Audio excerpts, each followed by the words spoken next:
Yo, we all know you can spend hours in training mode, lapping combos and coming up with the hottest mitts, getting nice, just to go to the tower and still be fighting for your life in front of your dad.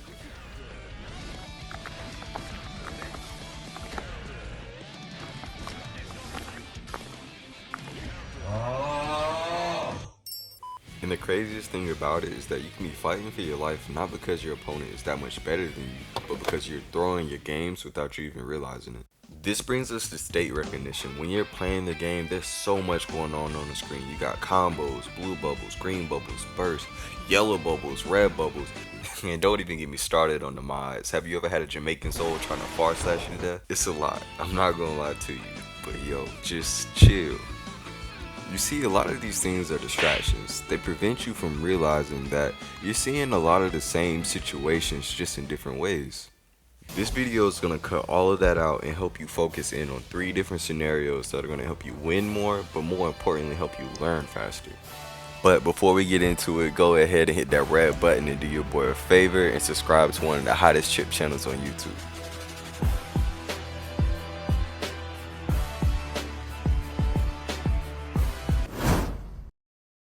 The first situation in which you could be throwing your games is overcommitting in the corner.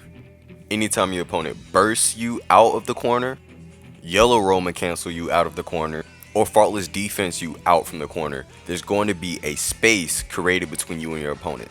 Because their back is against the wall, a lot of players are just going to immediately air dash to try to get out of that situation. A lot of players do it as a habit without even thinking about it because they don't often get punished for it, and I'll call these players habitual corner air dashers. In air dashes in Guilty Gear, while they look fancy, they all have a set range. So there's also a set spacing that you can stand at to set yourself up to perfectly catch someone's incoming air dash with an anti-air, which is 6p with all characters in this game. I'm going to call this set spacing the air dash space. If you're too close to your opponent, the air dash will go right over your head and you can't 6p anti-air it. If you're too far away, the air dash will land before you can even get to it. When you decide to rush your opponent after they've created space with either faultless defense, burst, or yellow Roman cancel, you're taking yourself out of that air dash space, which is allowing them to potentially escape. You might not see it this way at first, but running up is actually a commitment because you can't cover that option anymore, and they get out for free. This is where situation recognition comes in, because when you're standing in the air dash space, you have the advantage. You don't have to do anything, but on the other hand, they have to earn getting out of the corner. So the solution is simple. If your opponent pushes you away, you reset to the air dash space and insert a small pause in your game just to see if they're going to try to escape with the air dash on autopilot. If they don't try to escape with the air dash, no worries, because you still have the advantage by standing in air dash space. Then you could just run in and continue your pressure like you wanted to. The important thing here is that you stopped and checked to see if they would do it. Another way this will look in practice is, let's say you're running your pressure. In the middle of your pressure, you literally just back up and you give them that space to see if they want to air dash. You're essentially asking your opponent, hey, do you want to air dash? And if they do, you kill them for it. A big reason why this works is because you, as the person on offense running aggression, you switch from aggression to a reactionary playstyle so quickly that your opponent might not have recognized it. So if you go from attacking and relentlessly oppressing your opponent to all of a sudden backing up, waiting for them to do something wrong, it's going to throw them off. And in the heat of the moment, they're just going to throw something out that's wrong because they're just happy to do something at all. The worst case scenario is that you stand at air dash space, you do a small check, and they don't air dash at you, and they run at you instead. All you have to do is press a button and you will hit them because they can't block and run at the same time. So when you're standing in this position, you can react to any of their options. You can react to the air dash, and you can react to them running at you with the button. The more you do this, the amount of time that it takes for you to check is going to be smaller and smaller. But if you don't check at all and just run in without thinking about this, you're basically just throwing your matches. The second scenario we're going to talk about today are payback DPs. If you don't know already, Guilty Gear has an unspoken rule that if your opponent DPs you, you have to DP them right back. But fuck that. Guilty Gear is about being free and hope. So I hope you help me ruin this for people. But you're free to keep getting hit by it if that's more your style. Because once you recognize this situation, it's as simple as DPing your opponent, running up and checking if they're going to DP back. If they don't DP back, you're still at advantage because if they press something, you can hit them for it. And if they don't press anything, you can just continue to run your pressure. But if the chance that they do DP, you get a massive DP punish on them. The most important thing when it comes to baiting DPs in this situation is spacing. When you run up to your opponent, you should be using faultless defense to stop yourself early enough where there's enough space between your opponent that if they're spamming throw instead of doing a DP, that they can't throw you and that you'll whiff punish them and smash them for that too. So there's a way for you to, there's a spacing in which you can stop that the DP won't hit, and if they're trying to throw you, won't hit, but you can still hit them with your buttons. So to say you should not be trying to bait someone's DP by standing right next to them because they could just throw you instead. If you're DPing your opponent and running up trying to meaty them without even thinking about it, there's a chance you're probably throwing your matches because the tables get turned.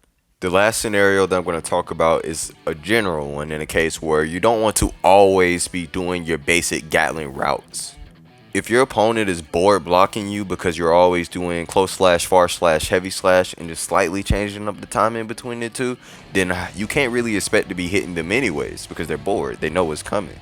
But in addition to doing your basic Gatling routes and changing up the timing for those, you can also go off grid and do non-Gatling routes also. For example, you can go for close slash into 5P or close slash into 2K.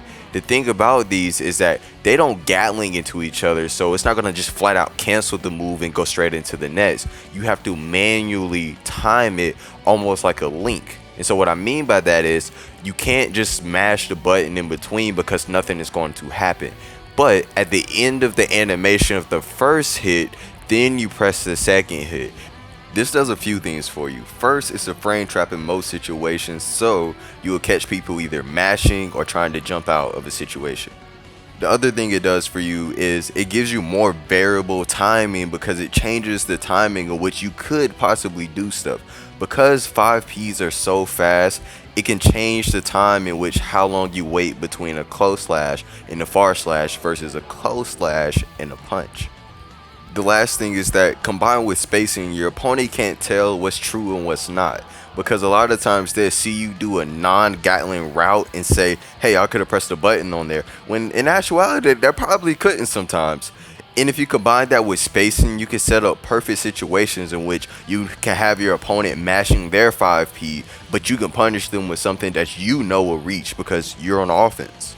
The only downside about this is that there's no real universal rule to it. You probably have to learn this for your character about which non-Gatling routes tend to work well and what they do for you. But in the end, this will make your offense more dynamic and more organic as you freely flow from your entire moveset rather than just the typical Gatling route. This will also make your opponent bite on more things because they're confused by some of the stuff that you're doing because you shouldn't be able to do it on paper, right? Or they're not familiar with seeing people do that often. When you combine non-Gatling routes with proper spacing, you can lead to some very nuanced situations. So I think I might dedicate an entire video to explaining how to think about non-Gatling routes at some other point. If you guys enjoyed this video and you're looking for something else to watch, go ahead and check out my chip adaptability guide when I do something similar style but for chips specifically. I can't really pump out as much stuff as fast as a lot of other content creators, but I have a lot of stuff you can watch in the meantime to check me out. If you guys enjoyed the video, please leave a like and subscribe, and I'll catch you next time. Peace.